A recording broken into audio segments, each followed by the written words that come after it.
Good morning everyone. आज हम class 11th की केमिस्ट्री देखते हैं। तो कल हम केमिस्ट्री में पढ़े थे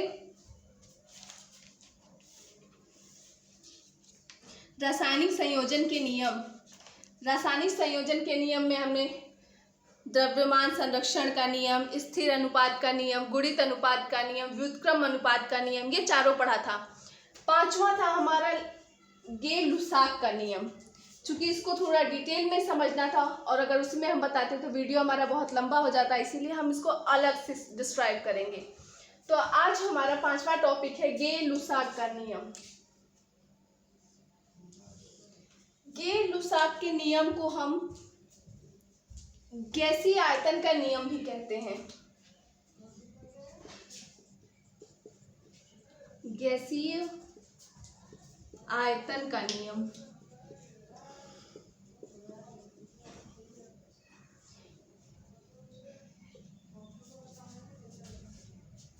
गे-लुसाक के नियम को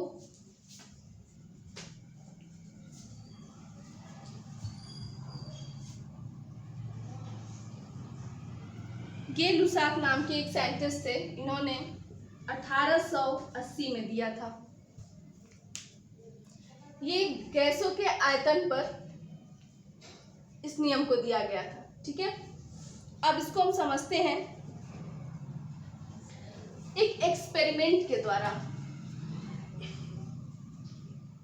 उन्होंने इस नियम को एक एक्सपेरिमेंट के द्वारा समझाया था।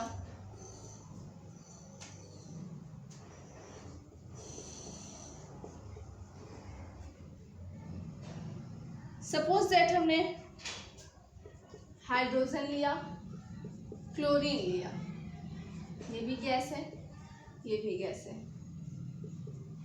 जब हम इसको रिएक्ट कराते हैं तो ये HCl बन जाता है। ठीक है,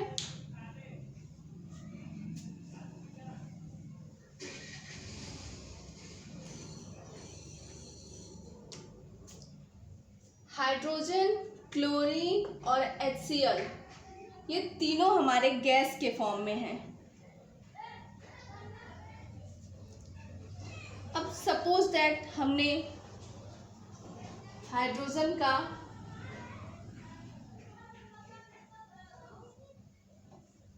एक इकाई आयतन लिया,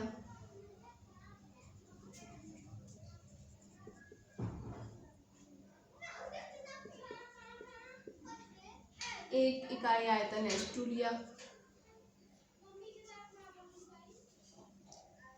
और एक इकाई क्लोरीन लिया।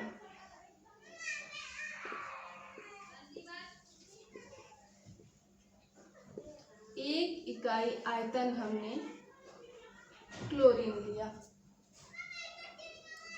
तो जब ये रिएक्ट करेगा तो हमारा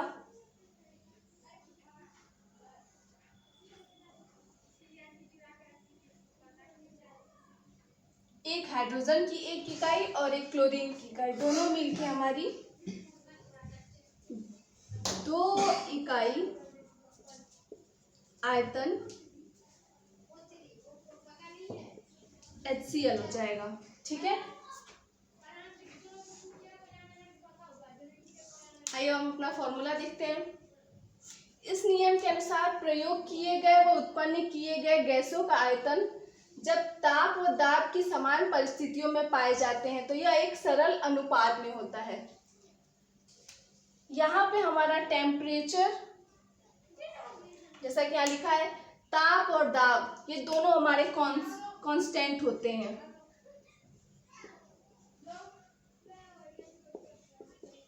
ये हमारे कांस्टेंट होते हैं।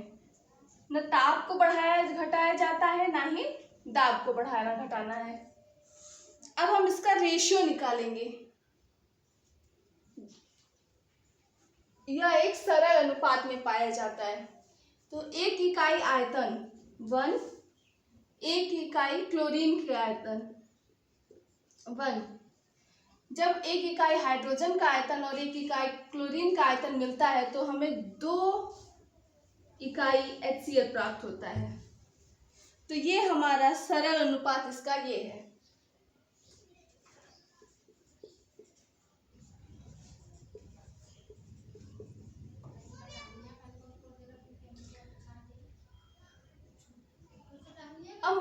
लीजिए कि हम यहाँ 100 ml लेते हैं H2, 100 ml लेते हैं Cl2, तो हमारा जो HCl मिलेगा वो हमें 200 ml मिलेगा। तो इसका रेशियो हमारा क्या हो जाएगा, 100, 100, 200। इसका हमारा सरल अनुपात ये होगा 100 ml का।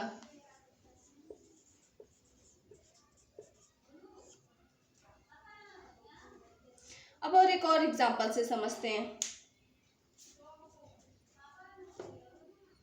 एक और एग्जांपल से देखते हैं हम इसको।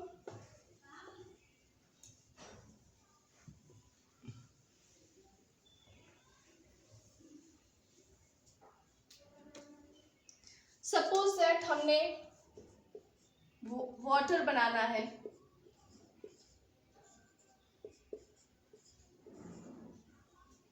ये हमारा वाटर। इस केस में हमें अगर वाटर बनाना होगा तो हम यहाँ हाइड्रोजन की अगर 100 ml लेते हैं, ऐसे समझिए, अगर हमें हाइड्रोजन बनाना होगा, सॉरी जल बनाना होगा, तो यहाँ हाइड्रोजन की अगर हम 1 इकाई लेते हैं तो उस केस में हम ऑक्सीजन की आधा इकाई को इस्तेमाल करेंगे।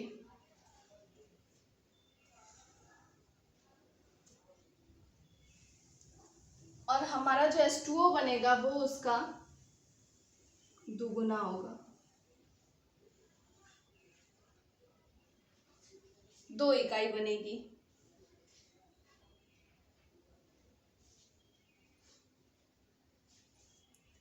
तो सपोज दैट हमने 2 इकाई आयतन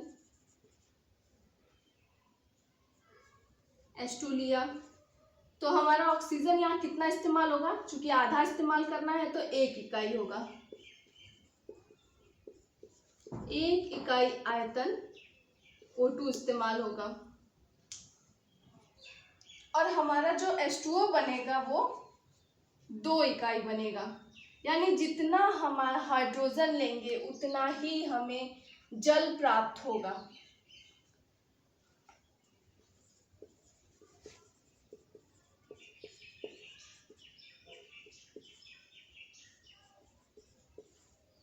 ठीक है, जितना हम हाइड्रोजन लेंगे उतना ही हमारा जल प्राप्त होगा। सपोज दैट हम 200 ml H2 लेते हैं, तो हमें O2 कितना लेना है, इसका आधा, यानी 100 ml। और हमें जो जल प्राप्त होगा वो हमारा जितना हाइड्रोजन होगा उतना ही प्राप्त होगा। तो जो हमें H2O मिलेगा वो हमें 200 ml मिलेगा।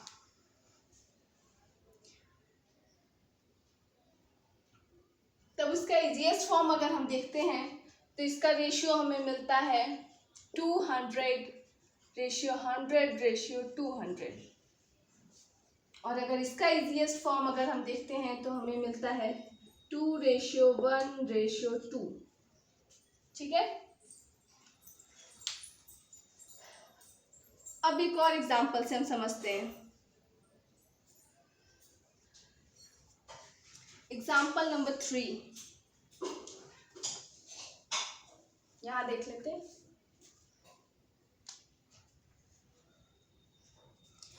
ये जो हमें रेशियो प्राप्त हो रही है एक्सपेरिमेंट के थ्रू प्राप्त हो रहे हैं।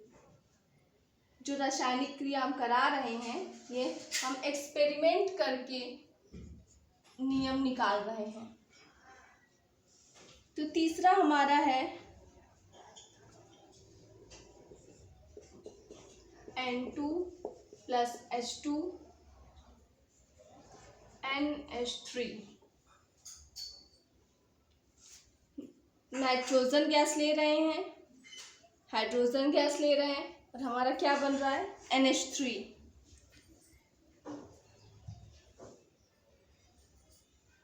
अगर हम नाइट्रोजन की 1 इकाई आयतन लेते हैं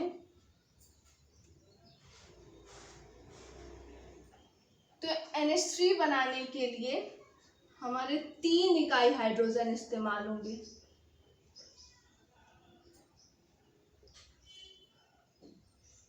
और हमारा जो NH3 बनेगा ये 2 इकाई बनेगा।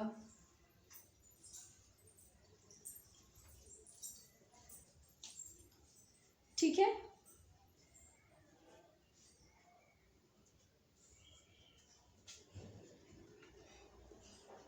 एक इकाई आयतन N2, 3 इकाई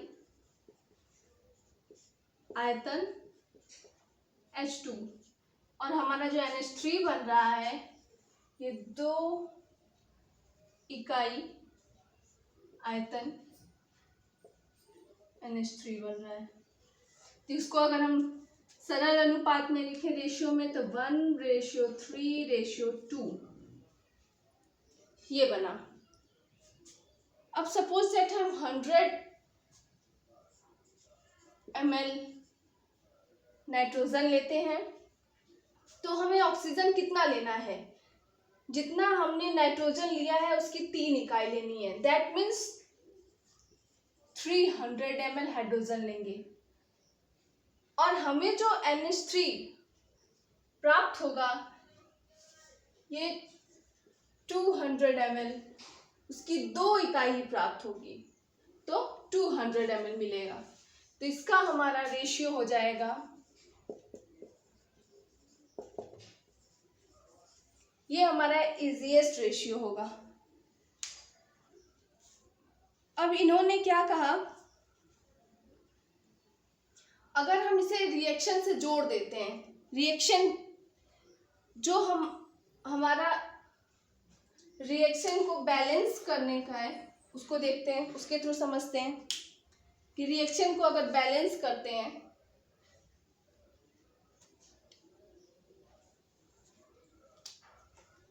उसमें जो मोल्स होते हैं वो इन रेशियो के इक्वल होते हैं।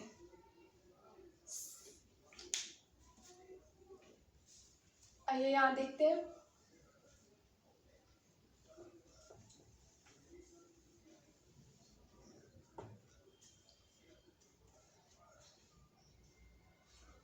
H2 hydrogen gas, oxygen gas, ये मिलके क्या हाइड्रोजन ऑक्सीजन ये मिलके क्या बनाया H2O।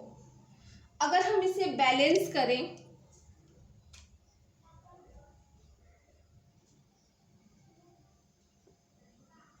यहाँ पे 2 ऑक्सीजन है, ये हमारा बैलेंस हो गया।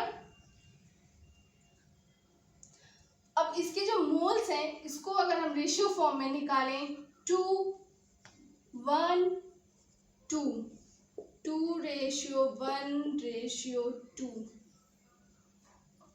और हमारा एक्सपेरिमेंट के थ्रू जो रेशियो आया है वो भी सेम है।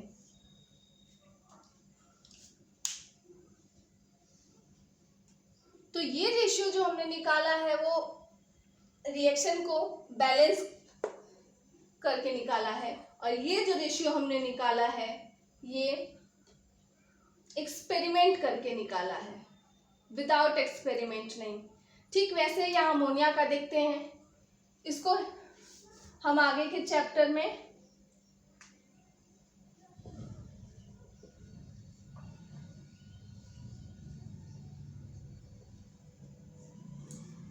हैबर प्रक्रम द्वारा अमोनिया बनाने की विधि में पढ़ेंगे इसको, हैबर प्रोसेस के थ्रू।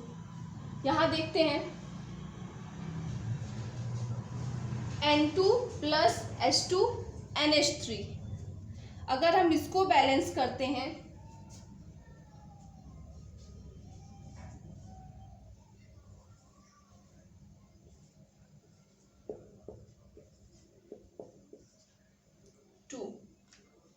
ये हमारा रिएक्शन बैलेंस हो गया और इससे जो हमें रेशियो मिला है 1:3:2 और इसका हमारा रेशियो देखिए 1:3:2, बोथ आर इक्वल। ठीक ऐसे ही अगर हमने H2 + Cl2 HCl,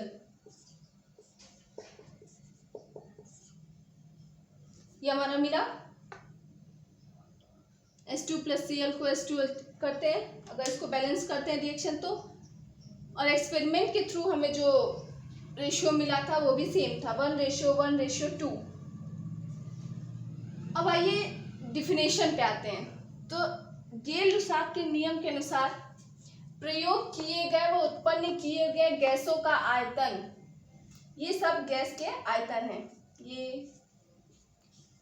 ताप और दाब की समान परिस्थितियों में, मतलब ताप और दाब को नहीं बढ़ाना है, ये कांस्टेंट रहेगा हमेशा में, पाए जाते हैं। तो यह एक सरल अनुपात में होते हैं, ये इसका सरल अनुपात है। ठीक है, तो गेल-लुसाक के अनुसार हम एक्सपेरिमेंट करके निकाले हैं। तो जब रिएक्शन को बैलेंस करते हैं उसके द्वारा प्राप्त रेशियो और एक्सपेरिमेंट करके निकाले गए इजीएस्ट फॉर्म के रेशियो दोनों सेम होते हैं। गेल-लुसाक अपने नियम के अनुसार यही कहना चाहते हैं। अब आइए हम एग्जाम्पल क्वेश्चन न्यूमेरिकल लगाते हैं, न्यूमेरिकल के थ्रू समझते हैं। तो आइए हम यहाँ एक न्यूमेरिकल के थ्रू समझते हैं। हमने यहाँ एक न्यूमेरिकल लिखा हुआ है, न्यूमेरिकल है H2 + Cl2 जो कि HCl बनाते हैं। यहाँ ये देखिएगा, ये तीनों गैस फॉर्म में है हमारे, हाइड्रोजन, क्लोरीन और HCl। ठीक है, तो हमारा क्वेश्चन है H2 + Cl2 2HCl कि यदि 40 ml हाइड्रोजन क्लोरीन के पूर्ण रूप से क्रिया करती है तो Cl2 का आवश्यक आयतन तथा बने हुए HCl का आयतन ज्ञात कीजिए। इस क्वेश्चन में हमें कहा है कि हाइड्रोजन 40 ml लिए हैं और हमें क्लोरीन का और HCl का आयतन निकालना है। ठीक है, तो हमारा ये हुआ।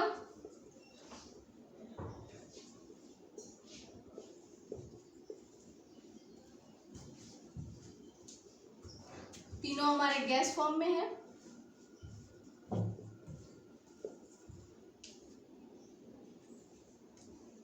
और जैसा कि हमने इससे पहले एक्सपेरिमेंट में पढ़ा था, हाइड्रोजन की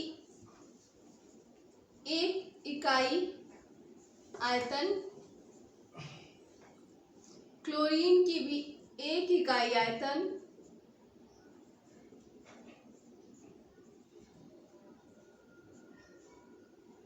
अगर हम लेते हैं तो हमारे 2 इकाई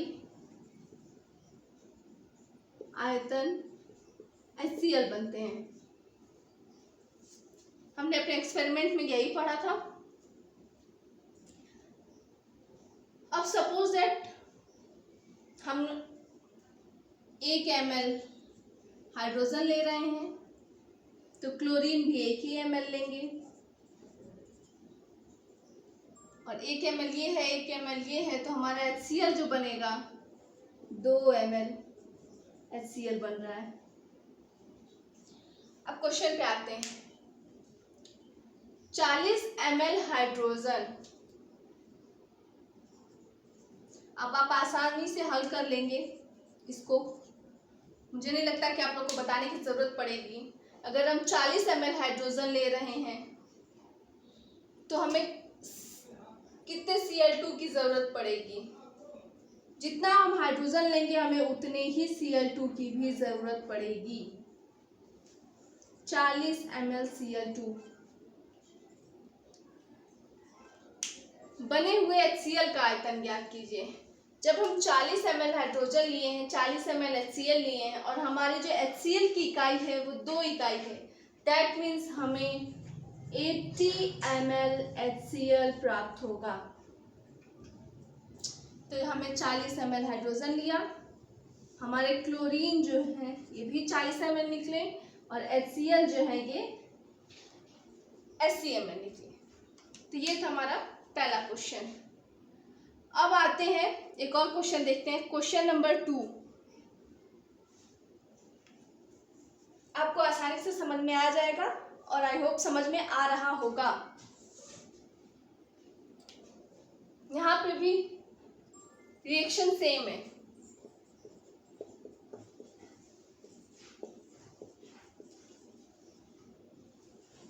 सभी गैसियस फॉर्म में है।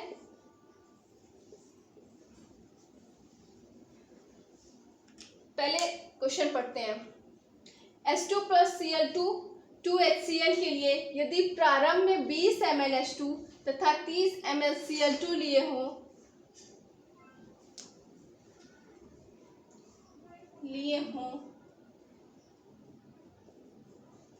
तो बने हुए HCl तथा Cl2 के अभिक्रियाशील भाग का आयतन ज्ञात कीजिए। क्वेश्चन में कहा है कि हमने हाइड्रोजन 20 ml लिया है और क्लोरीन 30 ml।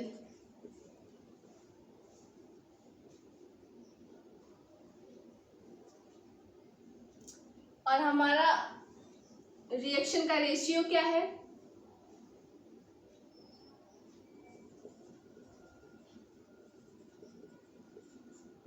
एक इकाई आयतन हाइड्रोजन, एक इकाई आयतन क्लोरीन और 2 इकाई आयतन HCl। तो अगर हम हाइड्रोजन, अगर ये 1 ml हुआ हाइड्रोजन, 1 ml लिया है क्लोरीन, तो हमारा HCl जो है वो 2 ml HCl मिलेगा। ठीक है, अब क्वेश्चन के हिसाब से वैल्यू पुट अप करते हैं। हाइड्रोजन हमें 20 ml मिला है, तो उस हिसाब से हमें क्लोरीन कितना लेना है? 20 ml।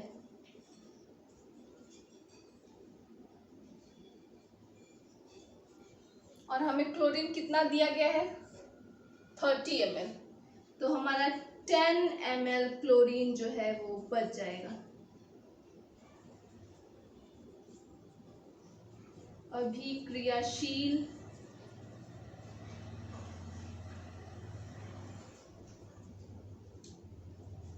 भाग आयतन 10 ml क्लोरीन जो है ये अभिक्रियाशील भाग आयतन है। ठीक है, और इसके हिसाब से हमारा HCl जो बनेगा वो 40 ml HCl बनेगा।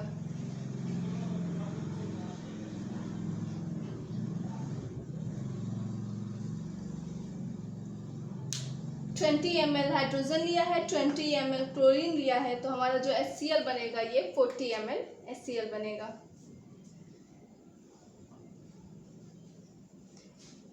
तो ये थे 2 क्वेश्चन जिसके थ्रू हमने ये लुकास का नियम समझाया। आई होप आप लोगों को अच्छे से समझ में आ गया होगा। बहुत डिफिकल्ट नहीं है, अगर आप समझने की कोशिश करें तो आपको आसानी से समझ में आ जाएगा। बाकी आप और न्यूमेरिकल्स लगाते रहिए, आपको समझ में अच्छे से आ जाएगा। कल फिर एक नए टॉपिक के साथ हम आते हैं। Thank you.